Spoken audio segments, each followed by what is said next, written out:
Good morning and welcome to Sunday Soul Day, weekly fuel for your mind, body, and soul. Good morning, Meredith and Alli. How are you guys? Good morning, Demisha and Alli. I'm amazing, mostly because I get to be here with you today. Good morning, Demisha. Good morning, Meredith. We're so excited to have you. Meredith is a special friend of mine, and we've known each other for the last few years, and I will get into some of that later. But I wanted to first start with sharing a little bit about Meredith. So Meredith is a multi-talented artist known for her roles as a singer, songwriter, actor, narrator, author, and recovery sponsor. She has had a passion for the arts since she was a child. She has been in various movies and television shows, and some of those include Ballet Girls, White Sands, and the new Leave It to Beaver. And she also contributed to the soundtrack of films like Earth Girls Are Easy, Flying, and the Whole Nine Yards, and a record deal with Atlantic, Capitol, and Geffen Records. She had international stardom, earning gold and platinum records across Asia, Latin America, and Europe. And then she was also on the French-Canadian version of the Voix, La Voix, in 2013. Welcome, Meredith. Thank you. That is amazing. I'm impressed with myself right now. So let's just dive right in and start with a few questions about your background. So can you tell us what it was like growing up as an artist in a family full of academics, and then also share a little bit about when you first had a bug for performing, and just when you noticed that there was something a little bit different about you? I knew there was something a little bit different about me from go. But I would say growing up in a family of academics, I think that mostly they just hoped that it would pass. For instance, my grandfather had my academic career planned out from practically birth, and he would have us outside doing college algebra at a fourth grade when we were in fourth grade in a shed with no air conditioning in Texas, if you can imagine. Like it was very driven. There were a lot of drills, and at a certain point, I think that I broke them. Honestly, they still, most of them have died, but I think the ones who are living have finally accepted it. And then tell us a little bit about when you realized you had a bug for acting, singing, dancing, all of it. I think that was in me from birth. I mean, I think that I was the first time that it really probably hit me, though, aside from all the shows that I would make everybody watch as a very young child, and of course I wasn't very good. But a friend of mine and I started dancing to the classical music in the theaters before the movie started. This is way back in the day. And we were just leaping around doing our thing. But suddenly, when it ended, the entire audience burst into applause. And that was it for me. I think that was the point at which I knew that that was my path. And despite the academic aspirations of my family. Another time was I got scouted actually to be a child model. I was working in a showroom at about 7 because that's what my parents did at the time. And they scouted me and they put me on stage modeling children's clothes. But I got my first real laugh when I think I was hanging out at the end of the ramp, having done my thing, and I was just engaging with the audience. And the announcer was like, "Okay, okay, Meredith, that's okay. You can leave now." And I just did like a Dream of Jeannie thing, and the entire place broke up. And I'm like, "Yep, that's it. That's what I'm gonna do." You and I talked earlier with Alli, and as Alli mentioned, that was a traumatic time as well. And a lot of times, like getting on stage and doing all of those things, getting the applause is, a great escape. Tell us a little bit about, kind of high level, of course, anything you feel comfortable sharing about some of the trauma that you experienced as a child. I will share it, Demisha, and there are some things that I don't talk about at all or very much, mostly because not because I mean, I've made peace with my past, but mostly because in the work that I do, specifically in recovery, I think it is easy for people to hear about other people's trauma and then diminish their own or compare, and I don't want that to happen. But just to give you an idea, that how possible it is to recover from trauma and go on to lead a fulfilling and really happy life. At 7 years old, I was sexually assaulted, trigger warning, by an adult man in the apartment complex where we lived. And that happened because my mother was in rehab for an addiction to prescription drugs. And we lived, for the most part, except for that brief period of a divorce, and then my mother marrying my stepfather, we were from a fairly affluent background. So, there were a lot of privileges that I did have, but that definitely shifted and changed me. And I didn't realize how much until later.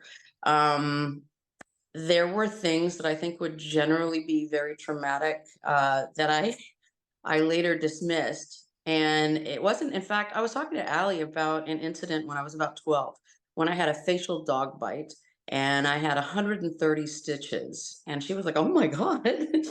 I said, "Oh no, that wasn't tripping. That wasn't the big deal. But I didn't want to talk about the big deals." And I said, "It didn't even hurt. What hurt were the 30 Novocaine shots going into my face." I was shrieking. My mom had to throw her body on top of mine I don't want to get too graphic for trigger warnings for your viewers, but that's how trauma works. When there's something so significant, we learn to handle everything else.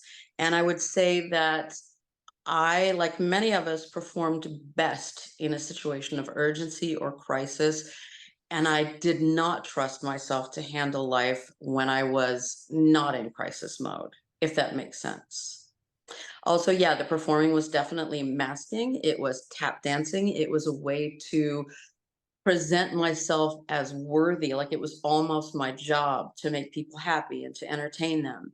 And it seems benign, but there's a lot of authenticity behind that gets lost. And it's through my work in codependency recovery and adult child work that I've really been able to work through that and integrate the other aspects of me that are not survival based. It's just that my survival base looks like performing, which also is my passion. Wow. Thank you so much for sharing that. And I'm just blown away that you were able, after experiencing that kind of trauma, able to still then go on stage and perform and do all the things that you've done. When you kind of, were going through that, did you have support? Like, was your family supportive? Did anyone kind of help you through that? Wow. No, I would say what happened was that I started acting out at school. And when they began to notice that, they called my mom in, but she was struggling with her own issues and her own addictions. And she was also extremely charming and extremely bright and extremely convincing. I'm not saying that she didn't care, because she did in her way. But appearances were more important than anything. So when she finally did get me into therapy, that is where there was a suggestion that maybe there was sexual abuse. And I had the most amazing therapist. He had me throwing knives as a child at a male target and painting rocks, just to sort of get that anger out. And it was incredibly effective. But we didn't really get to the bottom of it until I was 18. I had repressed memories until I was 18. And my mother had gone through a similar situation with her own brother, right? Um, so she initially thought I was trying to steal her thunder with that when I came out with it. But then she realized that no, that actually happened, and she was horrified, horrified. At that point, I was able to get therapy, but as with a lot of borderline people, it was difficult for my mom to have separation between myself and her. And so we were extremely enmeshed. And that was something that I had to work through too. And I will say that I'm now 58, I'm almost 59 years old. And it was not until 2018 that I really began to not only seek healing aggressively, but also believe that I deserved it. So no, there was no support system. And I think that is how another one of my ways of compensating was to find myself in relationships. That was my survival mode. And unfortunately, my judgment and my vision of what is safe was very much crafted by my past. And that led to some relationships that, let's say, were not necessarily, well, we're not the healthiest. Yeah. So now through, and I want to touch on what Alli was saying, through Coda recovery, it's not just that you can form healthy relationships. I would say the primary relationship of the most importance, and this is said so often that it can start to sound like a cliche, but it is the relationship that we have with ourselves. And I remember people talking to me about the inner child, and my first reaction was, oh, she's an idiot. She doesn't deserve consideration. I didn't even realize I was thinking about it in those terms. But it took just chipping away, and the knowledge that somewhere out there was a better, more peaceful way of existing. And that if I didn't believe that I deserved it, I could certainly act as if I did and take all the actions in order to get there.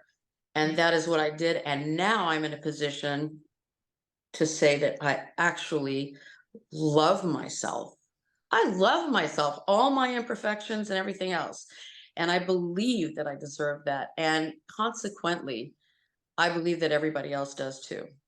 Absolutely. That was so beautiful, Meredith. And thank you so much for sharing. Like, I think in those moments, I've also experienced childhood trauma where I was violated. And I think it's really difficult when you have a parent that also experienced that, because they don't have the tools on their tool belt to really help you. And by you even coming forth, sharing, seeking therapy, like probably brought up all kinds of wounds in your mother, and Absolutely.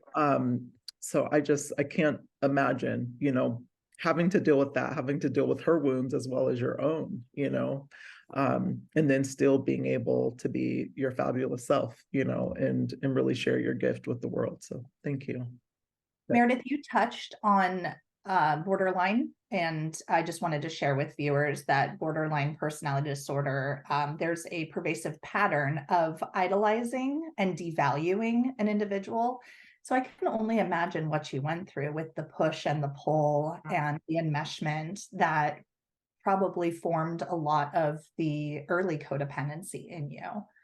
And then to share a little bit about what you touched on with your mom experiencing that trauma. That happens so often that we can't hold our children or those around us when we are still going through it ourselves. It's like we're trying to avoid our trauma, and the person coming to us, often our child, we kind of tend to push that away until we've worked through stuff ourselves. Like, I don't want to see that. I don't want to look at that over there. So it must have been And I think hard for her. too, yeah, I thank you. I'm so sorry to interrupt, Yeah. but I got excited.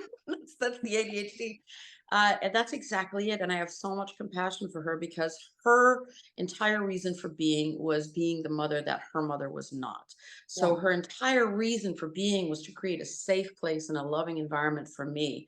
And to realize that she had, in her eyes, failed so badly at that was devastating. To her credit, she did a whole lot of work, and at the end of her life, we were able to come back around and really be there for each other. But it took years. Yeah. And that's how children become parentified, because I felt responsible for my mother's emotional well-being as well. And it's interesting how much it functions like narcissism, isn't it? Mhm. And I think we have it in us as we're all mothers to want to do better than the generation before us. And what we struggle with, and I was just talking to someone about this the other day, is identifying if we're parenting our child versus our inner child, and the Yes. difference. And our children are not our inner children. And so until we have worked through our inner children, those needs come through before our children's needs. So it's like you said, the love and care and recovery for the self is so essential. Yes, because yes, exact. And if I can just rephrase to make sure I'm understanding what you're saying, because that was brilliant, Allie. Um, a lot of times when we're trying to parent our children the way we needed to be parented, in other words, parenting our own inner child, we are abandoning our children in the sense that, that's not who they are. They didn't have our experiences. They don't need that same kind of support. They need support for exactly who they are. And in order for us to see that and be able to accept that, we have to be comfortable with who we are too. Yeah, absolutely. And I'm going to switch gears Yeah. and I wanted to ask you, well, yeah, so you have done a lot, from earning platinum records at age 19 to being on The Voice at 48. What are some of your professional accomplishments that you are proudest of? Can I talk about something that just happened last night? Yeah, sure. Okay. So I have a lot of things I'm so proud of, writing my albums and pushing them through and getting to the way that I got to play clubs in Los Angeles, like the Roxy and the Whiskey and places like that, where usually it's pay to play. An artist has to pay $5,000 to play there. I went and knocked on the booking agents' doors, and I said, listen, if you ever have cancellations, call me. I will show up at 1 a.m. with my guitar. I don't care. And so I got headline spots through doing that, because also I'm good at what I do, but because I was willing to do that. But something that I'm really proud of and inspired by today is a very dear friend of mine called me a couple of weeks ago and said, listen, can I include this music of yours that you wrote in LA before you moved to Quebec in this short film that I'm doing? And I said, she's one of my closest friends. I'm like, yes, you can have it. You don't have to pay. You don't need anything. I will sign whatever you want, but take it. And they submitted it to a film festival here in Montreal. And last night, my friend who directed this film, because of the fact that their director quit, won Best Director, and her film won Best Film. And they feel, and I'm now starting to feel, I still have an issue accepting positive responsibility sometimes, right? But they really feel like the music was a huge part of what made that film work. And I am so proud of that. And I'm so inspired. And so I just want to say to people of any age range, but certainly in my age range, you are not dead yet. You're not finished. And there's a tremendous freedom in being past those child rearing and family building years, where you really get to come back to yourself and rediscover yourself and explore and expand. And so I would say that probably caps my proudest moments for the moment. Let's see what tomorrow brings. Can you share the name of the film? Yes, it's called Road, and it is spelled ROED. So as you can imagine, there's a bit of a human rights, or some would say, or political consideration. Um, it's centered on the overturning of Roe versus Wade, and it is so well done. Okay. So that's amazing. And I just want to touch really quickly on, you said, I'm good at what I do, Yep. but I'm also willing to put myself out there. And I think that's the best formula. I think you just have it figured out, that you were willing to put yourself out there. And now you're also seeing that in your older age, not that you're old, we're all older, that I'm the oldest. I can still put myself out there, and I'm, like you said, I'm not dead yet. I can continue to have the success by knowing I'm good and putting myself out there. And I think sometimes our children, or the people that we care about, because not all of us have children, and that's more than valid. Like I had my kid at 40. So sometimes, for instance, my child at 8 years old was the impetus for me going on The Voice, because I said I want him to know that all things are possible and there's no limit to trying. You might fail, but go for it. Meredith, you're the bomb.com. I can't imagine the entertainment industry, like just the challenges. I've heard about so many. I have friends in the entertainment industry. that it's just a difficult road in a lot of ways. And so I love your approach, like to Alli's point, like I love that you just are like, I'm going to go for it and I'm going to put myself out there, but I also know that I'm fantastic too. But can you share like some of the difficult experiences that you endured, and what it kind of taught you? Absolutely. A lot of the sort of the classic difficult experiences that many people experience, I did not, because my mom, to her absolute credit, was my manager in my early days. So all the casting couch stuff I missed. There's still a lot of sexual innuendo, sexual harassment that happens. I got approached to model at a party at the Playboy Mansion. I was like, ma'am, I'm 5'4". So fortunately, I had enough knowledge about that. She later, I think, was shown to be the madam from whom Heidi Fleiss took over the business. Oh, But interesting.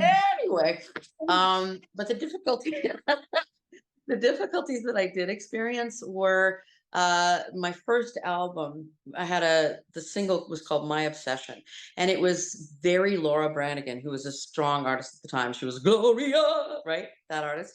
And I got a review in People magazine saying, sounds a lot like Laura Branigan, but unlike her label mate, she can actually sing. Okay. I know that he meant it in the best possible way. However, what that led to was Laura Branigan's manager leading a shutdown on my album.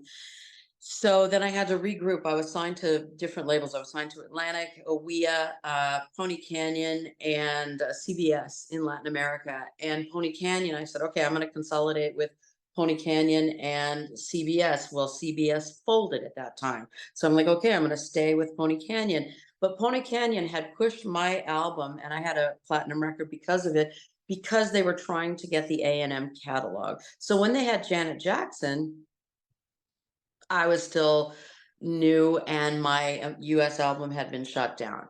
So then I had to rebuild again. And then there was a situation where I was signed to Capitol Records, and that was a period in the record industry where staff was cut by 30%. And if your artist and repertoire, in other words, the people that sign you, the A&R person, was gone, nobody wanted to touch you because they didn't want to make that person look like a success. So I had to regroup again. So I wrote another album, and I started working. I was playing at the Roxy, and I had this sort of soda shop Lana Turner moment where Lou Adler, who produced the Mamas and the Papas, the Monterey Pop Festival, Rocky Horror, all that.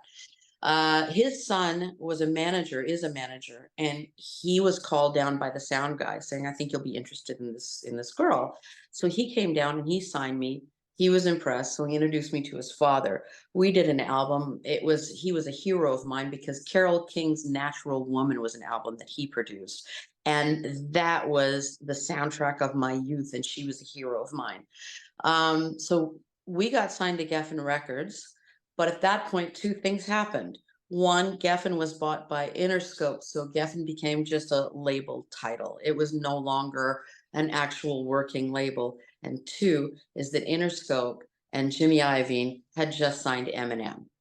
So that was the end of that era for me. Also, my husband at the time was amazing in many ways, but was not happy with the fact that I had signed a deal with Lou without his agreement and approval. So everything, that's where I sort of shut down on everything at that point and sort of ran away to Canada. Randomly, I met a pilot and I'm like, well, let's try this for a year, right? And 22 years later, I'm still here because that's how life works. He and I split after a couple of years. That relationship was incredibly toxic. There was a lot of verbal abuse. There were a lot of substance issues on his side. Fortunately for me, that was one thing that I've never personally had to struggle with. And I think it was because I saw so much of it that it was not appealing. But I was often attracted to people who did struggle with it. He became physically violent at the end of the marriage. And that is not something that I ever believed that I would find myself submitting to. He actually held me up by my throat the night before our wedding and called me names. And because of trauma response, I went ahead with the wedding because that's what you do. You do what you're supposed to do. Got married the next day. Fortunately, my former mother-in-law from my first marriage was an extraordinary woman. Her name was Dr. Susan Jeffers, and she wrote "Feel the Fear and Do It Anyway." And at the point where I thought I had, my father had said to me, "Well, you made your bed. Like, this is your second marriage. You kind of have to make it work, right?" And I went back to LA and I said, "Look, Susan, this is what's going on, and I don't know how to make this marriage work." And she said, "Sweetheart, sometimes we have to say, 'I love you and I'm leaving.'" And at that point, click, click, everything just fell into place. So I was able to leave him, and I was in Quebec in the most beautiful months of the year. And I had amazing friends. I was considering moving back to LA or the US at some place. And then I met the father of my son and my child. I am also no longer married to him. So I'm catching up with Elizabeth Taylor. That was my third marriage. But I'm so grateful for that 17-year marriage, and the amazing things that it brought. And the greatest thing clearly was Liam. That he was a total surprise, and he was the best of all possible surprises. But I will say that during that 17-year marriage, I did not write a single song. I did I not was write a just single gonna word. ask that because when you're in, first of all, thank you so much for sharing. That was your road has just been tremendous, and all the people you named, like I knew everyone that you named, so that's amazing. But We'll talk afterwards. I can't like imagine, how you can still be creative with all of those different changes, like going from, different labels, like, them kind of shelving your stuff. Like, how did you stay creative in that space and then getting into a abusive, marriage? Yes, that's an amazing question. The thing was that creativity, writing, and performing were my mental health and physical activity. But that really was where I found myself. And earlier, when you saying how did you manage to find yourself on stage? I'm like, that's the only place I found myself. That's the only place I felt like the true me. And it was my safest place because I could control the environment. Like, even if it was uncontrolled, even if it was controlled chaos, that was my place. And that was where I could share energy and love with an audience and get it back from them. And it was on my terms. And my terms were love and creativity and connection, because that's what I do. I'm a connector. Um, but I was tired after the last thing happened with Lou and my marriage failed with Jerry. I was exhausted, and I got a real estate license and I stopped. And it was amazing to me how many things I could accomplish in a day when I wasn't trying to push my music career forward. But it didn't last. And I met friends of the pilot that I ultimately moved here with and married. And these were just bush bomber pilots. They would put out the fires in Malibu with the planes, the water bomber planes. But what they would do to entertain themselves is they would sit around and play music by a campfire every night. And that's where I rediscovered my love of music. And so, in essence, I just followed them back to Quebec and back to the root of my love of what I was doing. Yeah, thank you so much. And, I can imagine with your breadth of experience, I mean, performing since you were a little girl, and all the way up into your 50s, like you have just a wealth of knowledge. Can you share like some advice that you would give to individuals who are aspiring to kind of launch their singing career today? Absolutely. I think there are so many avenues that don't require a major label. Look, if you can get a major label, that is great. But what you have to first do is get all of your, in French we say rodage, which is your experience. Do your wood shedding, put the work in, build your stuff, build it on social media. But while you're building it on social media, do shows, write your songs, just really get that substance, because when you have that substance, let's say you catch a break with social media, you are going to be able to sustain it for the rest of your life. That advice is so sound. Like, and I think about people like Justin Bieber, who started on YouTube, and was discovered there. I mean, granted, he ended up signing, I think, with Usher and, going on from there, but he got so much just, I guess it just people were talking, so much buzz is the word I was looking for, just like people were really falling behind them. And I know so many others, who did the same. So really great advice. Yeah, and those are people too. I would say Justin Bieber comes from a musical family. He was not without experience, but he was without the experience maybe of dealing with it. But honestly, fame at that level, who among us has the experience to deal with that? I think that it would be challenging for me even now to some extent, although I am very firmly grounded in who I am. But somebody in a developing point in their life, very difficult. So know that you're solid with what you do, and then you don't ever have to question yourself. I would also say doing The Voice was the first time that I experienced being such a lightning rod. People absolutely adored me or they absolutely hated me. There were death threats, there were all kinds of things. And like at a certain point you look at it and you go, okay, this is none of it is true. These are people projecting. I am still who I was the day before. So whatever they have to say doesn't really matter. That's a hard place to get to, but it's critical. That's such good advice that you just gave. And I think what you really touched on that stands out is being grounded and solid in yourself. And earlier you attributed that to your work in Coda. So as we mentioned earlier, you and I met in Coda. Can you explain to our audience what Coda is, what the Coda 12 steps are, and how maybe someone watching or listening could relate to or benefit from Coda? Absolutely. I am very passionate about this subject, and I think there are many avenues to get to healing, but this is one that it's tried and true, and it's been particularly effective for me. Basically, I think that a lot of people are afraid of going into recovery programs or into work, deep work, because they're terrified. If they open that box, people will see the inner part of them that is ugly or unloved, when they were younger.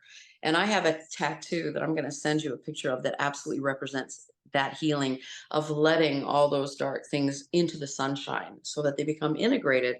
Um, any healing program, and particularly a 12-step program, is only tools. It's tools and it's willingness. And if you are willing to use those tools, I guarantee you will absolutely heal. I have worked with former gang members. I have worked with incredibly brilliant professionals. I have worked with people that didn't even know they were traumatized. They just knew that something wasn't right. These are essentially tools for living. And I think that the world would be a better place if these tools were given to people as children. But unfortunately, the majority of our parents, especially those of us who are seeking, did not have those tools either, and were raised in a society where achievement or good looks or a combination of the two were the only things that were valued. And therefore, being vulnerable was seen as being weak, and particularly for men, but also for women. So it's a society where we feel that the only way to stay safe is to mask, and healing is a way to remove that mask. That doesn't mean making yourself vulnerable to everybody. It means also being able to judge who is safe and at what distance do you keep each person. Because we're going to have our very close people like you, Alli, that I can trust with my life, right? Like my kid. And then there are people that bring wonderful things, and we bring wonderful things to them too. But we know that maybe they're not safe at this level of intimacy. So when we do the work to heal, we not only trust ourselves, but we know who we can let into our inner circle. It's a little convoluted, but does that answer your question?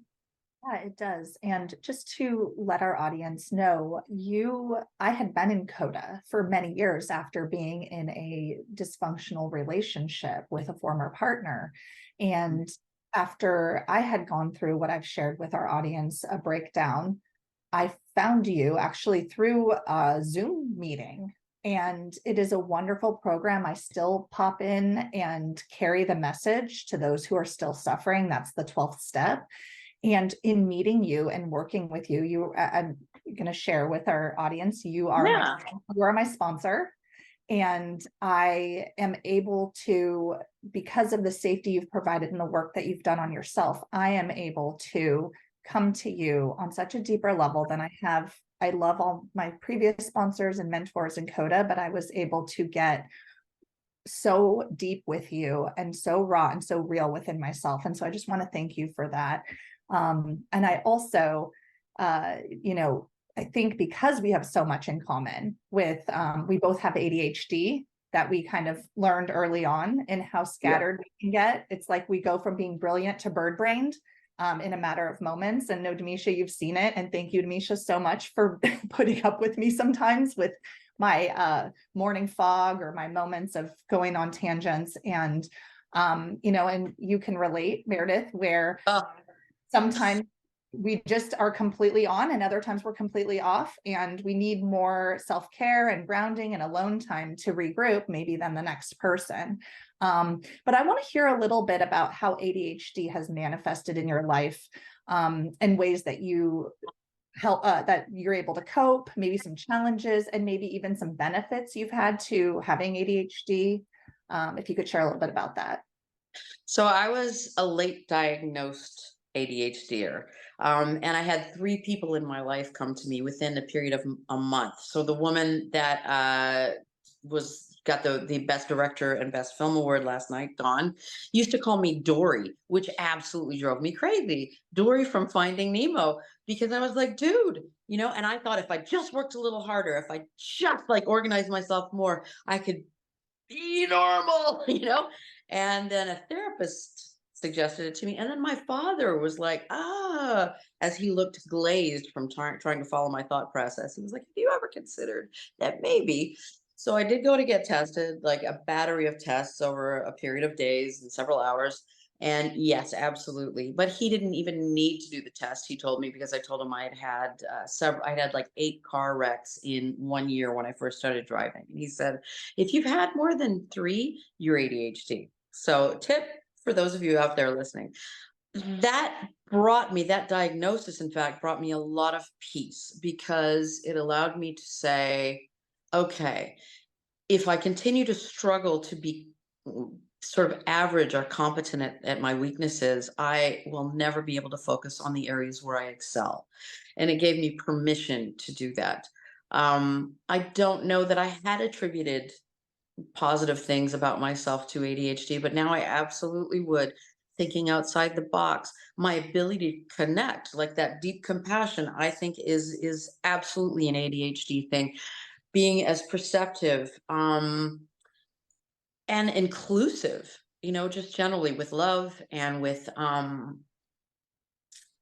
non-judgment of myself and other people. I think that's a true gift. I think an authentic too. Both you and Alli are very authentic. So I love that you mentioned that. I wanted to ask Alli, when were you diagnosed with ADHD? So I 41. Stop. Oh, sorry. It's me. It's all about me. So part of ADHD is impulsivity, and we tend to interrupt people. So no worries, Meredith. It's true to the diagnosis. So actually, when I was in 4th grade, I had a teacher who was very strict and stern and traditional. And she told my parents she would no longer teach me unless I was put on medication for my hyperactivity. And so my parents had me tested, and I was diagnosed in 4th grade. I was placed on Ritalin for 6 months. It took away a lot of my creativity. I was zombie-like. My parents, bless them, they decided that they liked me better being hyper and energetic. So what they did was work on dietary changes, ways I could get my energy out. They read books on behavior modification. And I actually finished the school year not on medication, and I became a conflict manager because my behavior was so good. The teacher allowed me to be one of the kind of like child yard duties that helps resolve conflict between others. And that was probably my first taste at being kind of like a therapist. And so then I had to get another diagnosis later on to confirm for testing accommodations and those sorts of things. And that was around college age. And that was when I was diagnosed with generalized anxiety and obsessive compulsive disorder as well. Yeah, kudos to your parent. My mom did the same for my brother. He was diagnosed with ADHD very young, and they wanted to put him on medication. And my mom actually did not put him on medication and just made a lot of the changes. And so I think it allowed him to thrive. And sports was his kind of out. It really helped him, Ground himself. And yeah, exactly. So I love that. also build the confidence that is taken away from a lot of us because of the ADHD. I will say that I am on medication, but it's very different. I think some children actually really do need it, but it's very different to medicate a child's brain than an adult's brain. And what it does for me, because I don't want to dissuade people from medication because it can be life changing. I find that, my thoughts are like this when I'm not medicated. And medication, I'm on a very light dose, just sort of does this so that I'm able to function in a daily way, in a way that I wasn't able to before. Yeah. I also wanted to touch on Alli. I think that ADHD is got to be partially responsible for your brilliance as a therapist because it allows us an emotional depth and connection. Like we're not good at the small talk, right? No, not at all. And I'm really glad you brought up that medication is essential for some of us, that we're all wired differently. So I'm glad you brought that up. Thank you. Something we say in Coda, but I apply it to when I work with children, teens, and young adults around whether I should refer them to a medication evaluation. And what I try to say is the thing we say in Coda, pain is mandatory, suffering is optional. So when I have tried everything behaviorally, we've tried changing diet, we've tried changing sleep patterns, we've tried to do cognitive behavioral therapy, we've done everything. And the child can, or a teen or adult continues to suffer academically, suffer socially, suffer with esteem. Then I say, okay, we've tried what we can do on this level. Let's get you a referral and see if you can, get on a medication, maybe short term. And then we can continue working on those behavioral changes while you're paving new neural pathways. And maybe eventually something can change. It's not a forever, it's for a right now. And so that's kind of what I look at it as if someone is suffering and we've tried everything else, absolutely, to go on with the medication as part of the treatment plan. 100%. And that plays out for me with antidepressants as well. They can be for a lifetime, not necessarily for a lifetime, though. They can be small periods of time that stabilize people enough to do the therapeutic work that they need to do in order to find their foundation and their grounding. Yeah, thank you both for sharing that, because I know that, there are viewers that are struggling with that. And I know, like there's making those hard calls, for themselves, like, do I go on medication? Do I not? And so I love that you shared that, Alli. You just taught me something new in that as well. There's also time and place. Like I have been on medication for certain experiences or circumstances. Right. There are environmental cues. Like for me, giant exams, 200 questions, I needed medication. I don't need it on a daily basis. For my mind, right, and circumstance, I don't need it. Okay. And so someone might be going through a bout of depression. They might need it just to jumpstart, like how you would jumpstart a car, but it doesn't mean it forever. So it could be based on environmental circumstances, something you're working through with a trauma in your mind, but it absolutely can kind of change based on where you're at in your life. Thank you so much for clarifying that as well. Meredith, one question that we tend to ask all of our guests and would love to hear from you. On Sunday Soul Day, we love to talk about Sunday rituals and things that ground us and kind of fuel our mind, body, and soul. How do you do that for yourself? You're giving so much in your music and getting up on stage and giving to all of your fans. Like, how do you take care of yourself? So I'm incredibly lucky because part of my recharge is my job. When I get up on stage, I am getting so much back. It is a loop of love. You know what I mean? And Sunday is often the beginning of my weekend rather than the end, Do you know what I mean? I do tend to do things that are lower key and quieter self-care, those things that really support the sort of more tender. I would be maybe what you'd call an outgoing introvert, right? So the things that support the introvert in me. A walk with my dog, listening to an audiobook or a podcast like Sunday Soul Day, reading. I love to read. Time to connect with my kid. The simplest things like that for me, that's my dog sneezing in the background. The simplest things for me are the recharge, because so much of what I do, even being on stage, there is that, although I feel very authentic there, it isn't reality. It's a bigger world. It's bigger emotions. It's bigger everything. So my Sunday Soul Day is to care for myself by bringing stuff in and caring for myself on that lower key level. Love that. And you mentioned podcasts, and thank you for tuning in and commenting and promoting Sunday Soul Day. We so appreciate you. Do you have any podcasts that outside of Sunday Soul Day, or any books that you would recommend to our audience that have maybe helped you along in your journey? Definitely books. Of course, Melody Beatty is the queen of codependency.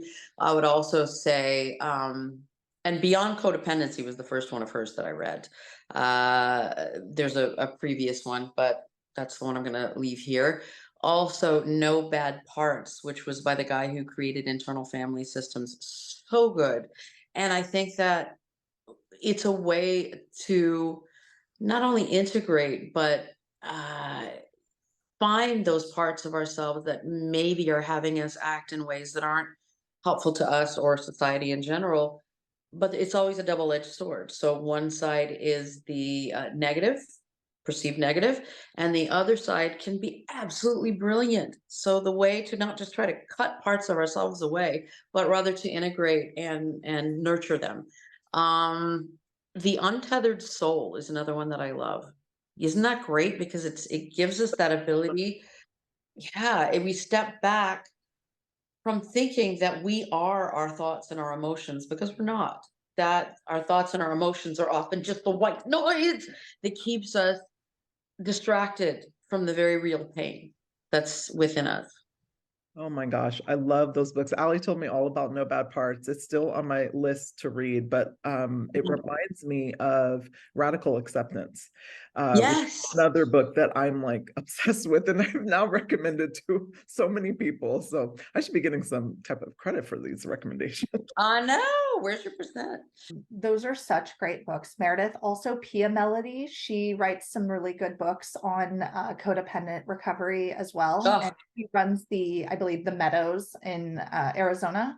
So she would also be another author to check out her books. But yeah, Melody Beatty, she's the queen of codependent recovery. And I'm sure she wouldn't want to be labeled as the queen, but she is fantastic and helps make us all feel not alone in our journey.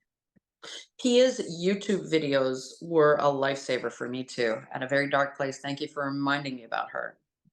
So Meredith, what's next for you? Well, I have a very exciting project that I'm working on right now with an incredibly brilliant and talented co-author, Alli. Alli and I are writing a book together, and it is rooted in the codependency tools, but it is also going to, how deeply into this can I get?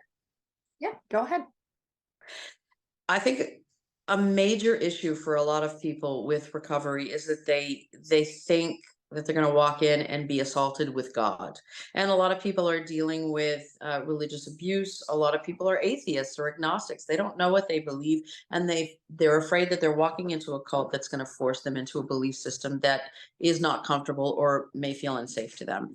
So what we're trying to do, without eliminating that aspect, is to put it in a way that feels safe, so that more people can have access to the brilliance of those tools. And I am so excited about this. I can't even stand myself, Alli. Thank you so much for sharing and for plugging our upcoming book. It's my pleasure, baby. I cannot wait to read it. So we'll be doing an episode on that. So we'll have to have you back, Meredith, for that when we I can't wait.